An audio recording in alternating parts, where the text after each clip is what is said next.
Hi you guys, my name is Ollie. You can call me Ollie Polly. Some of you might know me from my YouTube channel with my boyfriend and Day and Ollie, but I'm trying to start my own channel. I've tried to attempt to do it before, but you know, when you're working a full-time job, you just get like so drained to try to make content as well. But I do my best for our channel together. But yeah, I'm going to start trying to post consistently on this channel now. So this channel is going to be a story time channel because I find myself just listening to all these women's story times, and even men like their crazy trip story times, which I have a few of those too.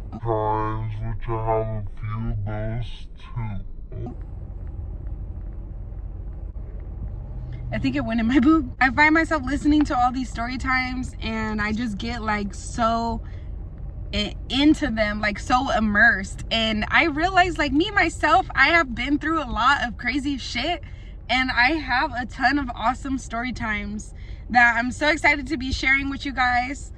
I even stopped for a few days, you know, so I can just ramble and let it all out and not be so shy, because it is hard for me to talk on camera.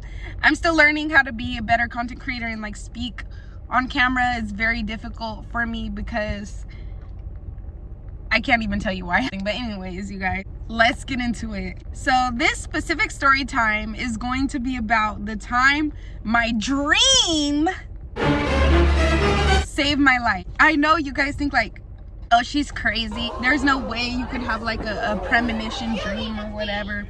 If you don't believe in that, I don't know what to tell you, because that shit happened to me. Maybe it just hasn't happened to you yet. I don't know. But I believe in all that stuff because that stuff has happened to me. I was never like a crazy believer in things like premonitions and seeing the future, I guess you could say, like that's a Raven type shit. It started happening to me at a very young age. The first time it happened to me was like, it wasn't a premonition, but it was my intuition. When I was in 8th grade, I liked this guy online. So dumb. He was a little older than me. I had never seen him before. I just knew he lived in my city. You know, we were friends on Facebook. Facebook was popping at that time. I was going to the movies, and on the drive to the movies, I had this weird like thought in my brain, and I was like, I'm gonna see him at the movies. And which is so weird because I've never seen this guy before in my life. He was always just kind of like an afterthought, you know, like I had him on social media, oh he's good, whatever, you know, afterthought.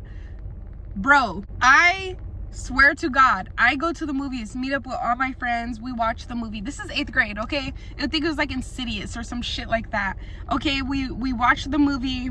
Once the movie was over, we were sitting outside, I believe at Starbucks. They had like these outside tables as well. I might be getting mixed up, but I'm sitting at the tables with all my friends. We're all laughing. And for something just told me, like, look to the side. I go like this and I turn to the side. And the dude that I felt like I was gonna see him literally walked past me, and he just looked at me and I looked at him. It was so weird. His eyes were so red. He was probably high as fuck. Like, what is going on? And I just remember thinking like, bro, how did I know that I was gonna see him? Like, it was just confirmation, but like also so freaking weird. Never seen him again, never talked to him, whatever. Oddly enough, like in high school, it happened again, but I'm not going to talk about it because that one involved like somebody's death, which I'm not going to talk about.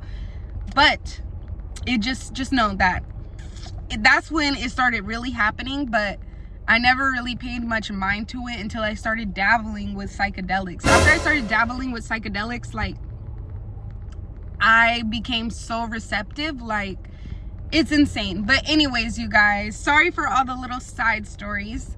Let's get into this story. This was around the time that I was 22 years old. I am 26 now, you guys. Yes, I'm a little older now, but I'm still a baddie, okay? I remember because I had just turned 22. It was my 22nd birthday. Oh my God, this was the best birthday of my entire life so far. Let's hope so far. But it was honestly such a good birthday. The whole year before, when I was 21 years old, I was going through a lot of stuff, which you guys will see probably in the next videos coming up, because I have a lot of story times from that year. But when I was 21 in 2021, it was honestly the worst year of my entire life. I wanted to, it was just a lot of things going on, being played, grief, moving around, going to jail, going to the hospital and almost dying. Like, it was just so much going on. When 2022 came, I told myself, I am going to make this year the greatest year of my entire life.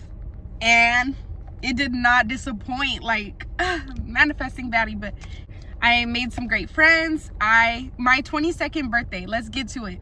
So for my 22nd birthday, I went to visit my sister in San Diego. I'm from the other side of California, you know, so I love to visit down in San Diego and LA sometimes, especially since my sister, she usually has very nice apartment, like a resort type apartment. So every time I go out there, it's like I get a free vacation, okay? And who's gonna pass up on a free vacation? Not me. So on my 22nd birthday, we all had agreed to like drive to Long Beach, I believe, and then take a ferry to Catalina Island. I had never been to Catalina Island before, but it's an island. It's my birthday. Let's go. All my cousins were there. My friends were there. We're like, let's do this. Now, for some reason, every time I get drunk as fuck, every single time I get drunk as fuck, my phone is broken, okay? Without a fail. Gets smashed, obliterated. And, you know, we're at the beach. There's a bar on the beach, so we're drinking. I think we had even pre-gamed right when we arrived. And then we were buying drinks at the bar. And then I met this beautiful woman, and she's like, oh, it's your birthday? Drinks on me. So she's buying us round after round after round. With her boyfriend's card. Okay, hunty. Anyways, we're like just having a great time.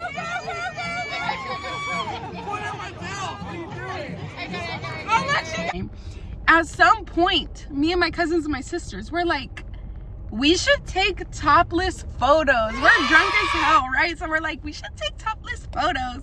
And then we look at a part of the beach. It was like more in the back where there was less people, but there was more rocks over there. But we're all like, okay, we'll just go over there and take the topless photos because nobody could see us from over there. So we drunkenly stumble and make our way past all these rocks and everything. We're climbing, laughing, giggling, recording. I think I actually do have a recording. Oh Lord, look at how the way all the water came up. I should get away from here. But my shoes are so slippery. Okay, look. I keep sliding. Let me get out of here before the next wave comes. Oh Lord. Okay, maybe I could put my foot on it. But I ended up dropping my phone on the rocks probably like 5 times, and my phone was obliterated. This is important to the story, you guys. Trust me, I'm getting there. My phone was literally obliterated, and I'm like, okay, not cool, but whatever. I'm drunk. I'm still happy. I'm having a great time. I'm having a blast. We quickly realized that everybody could see us. Literally everybody could see us. Like, I don't know what we thought this was. Like, if we thought we was on some little secret private beach. No, everybody could see us from where we were at. So we're like, okay, let's not do the topless photos. So we drunkenly stumble our way back towards the community where everybody's back. We're drinking more. Eventually, the day ends. We go back home. All right, party is over.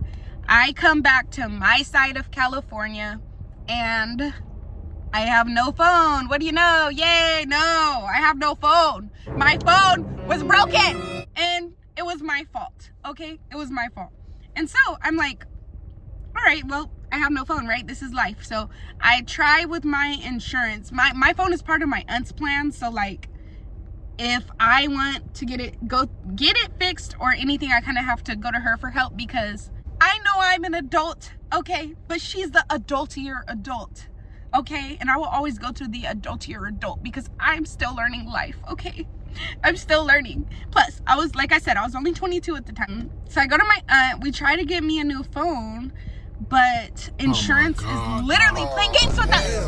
I have insurance on my phone. They were playing games. They didn't want to send me a new phone. Basically lied to me. They're like, okay, we're gonna ship your new phone. It should be there in 2 weeks. 2 weeks go by and I still don't have a phone. It never comes. 3 weeks go by. I'm like, okay, something's not right. I called the insurance back with my aunt, and they're like, we never shipped your phone because you have to log into iCloud on your phone and do this and that. And I'm like, bitch, how am I gonna log in if I don't have a phone? I knew that I eventually had to go to the Apple store so that they could help me. But before I could do that, you know, I didn't have a phone, but I was still working at the time. And at this time, I was working at, I'm not gonna say it, but I was working at a warehouse. My shift was literally a crazy schedule. I think it was, they switched my schedule so many times. I was like 11 to 3 a.m. Then I was 11 p.m. to 5 a.m. And then I was 7 p.m. to 7 a.m. Torture. But at this time, I think I was 11 p.m. to 5 a.m. So one night, while I still don't have a phone, I had a dream. And this is the good part, you guys. Sorry, I'm trying to make this video short, but I had a dream. And in this dream, I was standing and everything was white. But in front of me, directly in my view, I see a tire. I just see a tire, okay? It's like face to face with me. That's important. It was face to face with me. I'm staring at this tire in my dream.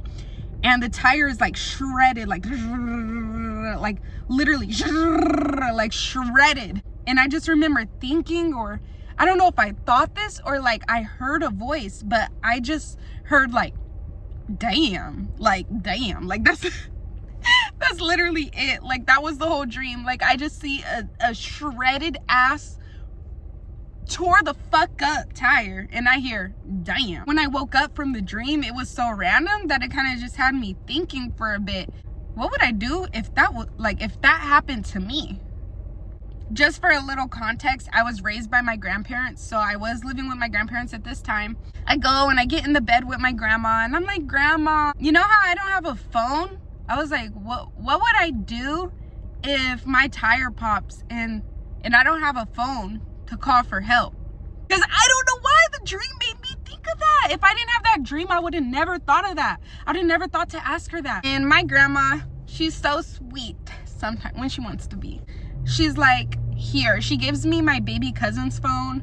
She's like, it's not activated, but you could still call for help on it. If anything happens, you could still call the police on it. So if your tire were to like pop or something, all you're gonna do is dial 911 on there. You ask them to connect you to your car insurance, and then you tell your car insurance to send you a tow truck. So I'm like, okay, seems simple enough, but I'm not really thinking much of it. She's like, keep it charged. Okay, did I keep it charged? I don't know. I took that phone, I threw it in the back of my car. I forgot all about that. I took the phone, I threw it in the back of my car, I continued on my daily life without a phone. Smartest idea? No. Please, you guys, do not ever go without a phone. This is so dangerous. I don't know. I was not eating at this time. Okay, I was not really eating much at this time. I was every single day, so I just wasn't in the right like mind space. I threw this phone in the back of my car, I said, whoop, and I forgot about it. Time goes on. I want to say it had to be like at least 1 week later. I remember I had went to work. I worked a whole shift. I got out at 5 a.m. and I got on the freeway. Mind you, I work 30 minutes from my house. There is this long stretch where there's no exits for at least, I want to say it's at least 5 to 6 miles. There's literally no exits. Why? I don't know. But yeah, if you miss your exit, you gotta go straight for like the next 5-6 miles until the next exit appears. It was on that long stretch, 5 in the morning. It's dark as fuck outside. It's dark. The sky's gray. I remember I was in the fast lane. Then I had switched over lanes. And I had switched over lanes one more time to like the slow lane. And my tire just went boom. Like I just felt boom, and then it was like boom, boom, boom, boom, boom. While I'm driving, I'm like, oh shit, something is not right. I pull over, bruh. I get out the car and look at my tire. That shit is messed up. It's done. It's done. I'm like, dang, like it was dark, so I couldn't really see it, but I just knew it was bad. And I just started crying my eyes out. I grew up having very, very, very bad anxiety when one thing would just go wrong. To me, it feels like literally the end of the world. Like I literally felt like somebody had shot me. Like that's how upset I was, because I had never been in this situation before. And so I was just bawling my eyes out. I'm like, what am I gonna do? Everybody's asleep. I have no phone. And I was just crying and crying and crying and crying my little heart out until like a little voice in my head is like, your grandma gave you a phone. And I was like, wait, the phone. So then I start diving in the back seat. I'm all looking for it, looking for it, looking for it. I'm looking for it. I find it. I'm like, yay. But is it alive? It was alive.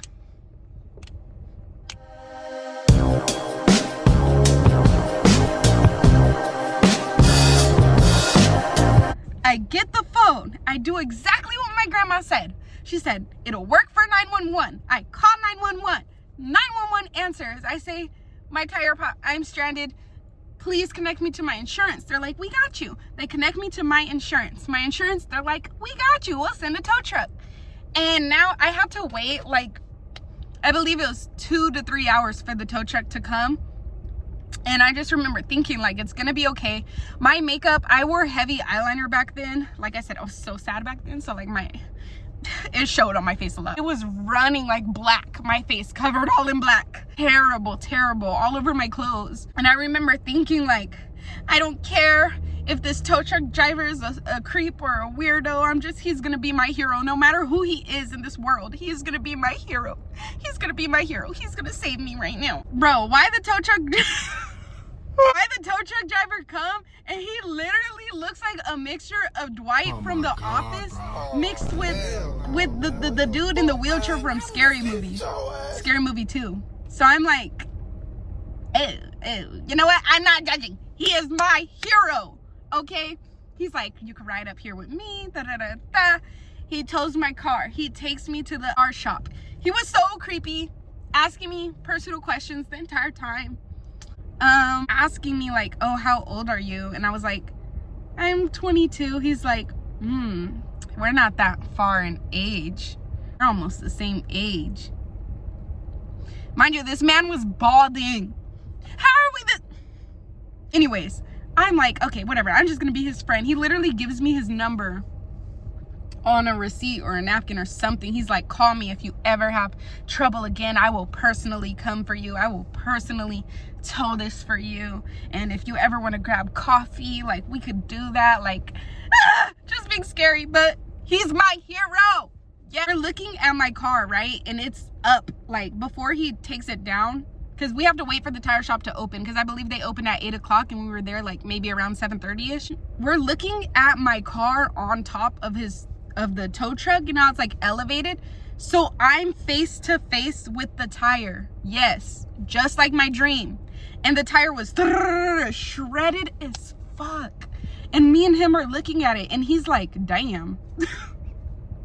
He was the voice I heard in my dream. He was like, damn. Like, my tire was dead, gone. Like, that shit was over. Like, I'm so surprised that the rims were okay. Is that what it's called? Like, the little thing inside the tire? I'm so surprised that was okay, because my tire was gonzos. In conclusion, you guys, like, it just really made me think, if I didn't have that dream, I would have been stuck walking the freeway for 5 miles, 5 to 6 a.m. where it's dark. This was wintertime. It was so dark. Who knows what could have happened to me? I could have been kidnapped. I could have been hit by a car. I could have been, what if I took a ride from a stranger? Because I was dumb back then. Like, what if that was something I did? Like, what if I took a ride from a stranger and they freaking took me and sold me or something? Like, it's so scary to think about, like, what could have happened if I just didn't listen to my intuition and didn't take that dream seriously. I believe that the universe tries to help us all the time, but you really have to, like, be receptive and just listen. You just have to listen to yourself, listen to your heart, to your mind. If you're living in alignment, the universe will always try its best to help you. Tell me why. I had exactly $200 in my bank account. I want to say I had maybe around $220, something like that. And it costs $200 to replace that tire. Maybe a little less, maybe like $190 something, because I got a brand new tire. But it really makes you think, damn, like there is some type of higher being in the universe, or there is some type of higher source or power, no matter what you believe. Like, I always tell people to, like, it is so important to have faith, whether you have faith in Jesus, whether you have faith in Shiva, whether you have faith, or you have faith in yourself, you know, whether you have faith in humanity. Like, it is so very important to have faith in just something. I just am so thankful that I had that dream, because who knows, would I even be alive right now? Would I even be able to tell this story right now? And I know some of you guys are thinking like, oh, like you're just over exaggerating. You would have been okay. Would I have been okay? Walking 5 miles on the freeway at 5 a.m.? Would I have been okay? It really makes you wonder, because I don't think I would have been okay. I literally weighed like 110 at the time. Anybody could have snatched me up, bro. Anybody. Or I could have been hit by a car. I am just so grateful that I had that dream. Well, thank you guys so much for listening to my story time. If you guys are interested in more story times, I'm going to be trying to post every single week. I need to gain up my subscribers. If you guys want to help me out and subscribe, like if you like this video. If not, it's okay. I'm still glad that you listened if you made it this far. I don't know, maybe you'll have a dream one day that you will take seriously and it might help you out in the future. So thank you guys. I love you guys. Ali Pali out.